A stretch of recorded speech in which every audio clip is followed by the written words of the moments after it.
கர்த்தர் உன்னை நித்தமும் நடத்தி மாவறட்சியில் திரட்சியை தருவார். கர்த்தர் உன்னை நித்தமும் நடத்தி மாவறட்சியில் திரட்சியை தருவார்.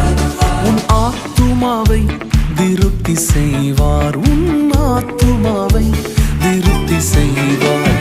தொடர்ந்து துதி செய் மனமே, உன் மீட்பர் உயிரோடு இருக்கின்றார். தொடர்ந்து துதி செய் மனமே, உன் மீட்பர் உயிரோடு இருக்கின்றார். துதிப்போரை கைவிட மாட்டார். துதிப்போரை கைவிட மாட்டார்.